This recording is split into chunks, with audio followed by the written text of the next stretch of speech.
வேண்டியது நாங்க எடுத்துக்கொண்டு முதல்லயே சொன்னேன். No point of somebody giving us anything. You are absolutely right. I take it from you, but we are still in a patriarchal society where நீங்க ஒரு பொண்ணுக்கு கல்யாணம் பண்ணணும்னு நினைச்சீங்கன்னா அவளை விட உயரமானவா, அவளை விட படிச்சவா, அவளை விட வசதியானவளை தான் நீங்க கல்யாணம் பண்றீங்க. That is what you expect. நீங்க ஒரு ஈக்குவலா கூட பார்க்கறதுக்கோ உங்களுடைய கொலியை நான் லவ் பண்றேன்னு சொல்லிட்டு வீட்டுல போய் சொல்லி பாருங்க. ஒரு மேல இருக்கிறவங்க கொடுக்கலையா ஒரு இந்த அளவு தானா, அப்புறம் நீ மேல போயிட்டேன்னா பிரச்சனை வரும். And there's also this inferiority complex, superiority complex. There are a lot of other issues involved. It's not just a matter of or two persons interacting and adjusting with each other. It's also social values, ideas நிறைய இருக்கு இல்லையா.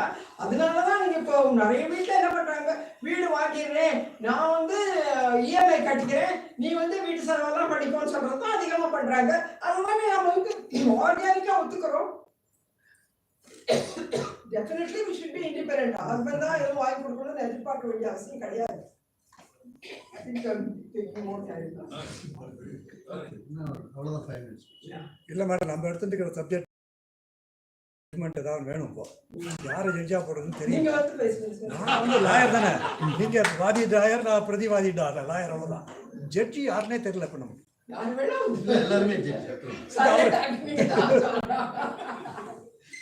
ஆனா ஒரு lady ஜட்ஜா இருக்கக்கூடாது, ஒரு gentle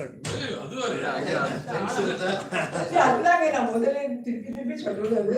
We are not pitted against each other. ஒரு ரெட்டை மாட்டு வண்டியாகத்தான் நம்ம வந்து நம்முடைய லைஃபை பார்க்கணும்.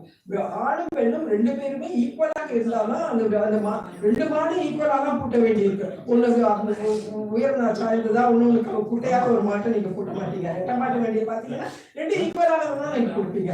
அந்த மாதிரிதான் வாழ்க்கை போகணுமே ஒழிய நான் முன்னே எடுத்துக்கிறேன், நீ இப்படி எடுத்துக்கோ, நீ இப்படி எடுத்துக்கோ, அப்படி எடுத்துக்கோங்கிறதுனால ஒன்றும் பிரயோஜனமே கிடையாது.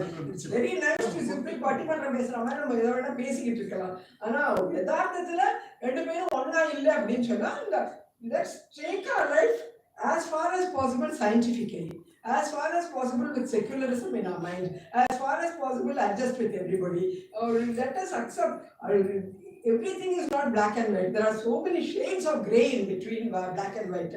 அதை நம்ம ஒத்துக்கிறோம் அப்படின்னு சொன்னோம்னாலே நம்மளால அரவணைச்சி எல்லாரோடையும் போக முடியும் நான் நினைக்கிறேன். சண்டை போட்டுக்கிட்டே இருக்கிறதுனால எதுவுமே லாபம் கிடையாது இல்லையா. எல்லாரும் ஒன்னா சேர்ந்து ஊரு கோடி தான் நம்ம ஒரு தேர் எடுக்கிறோமே ஒழிய தனித்தனியா தேர் எடுத்தா ஒவ்வொரு பக்கமா அது பாட்டுக்கு போயிட போறது இல்லையா. I feel definitely pitted against each other. All of us are for each other, and we should understand this and also bring out a society which will be accepting everybody as wanting everyone.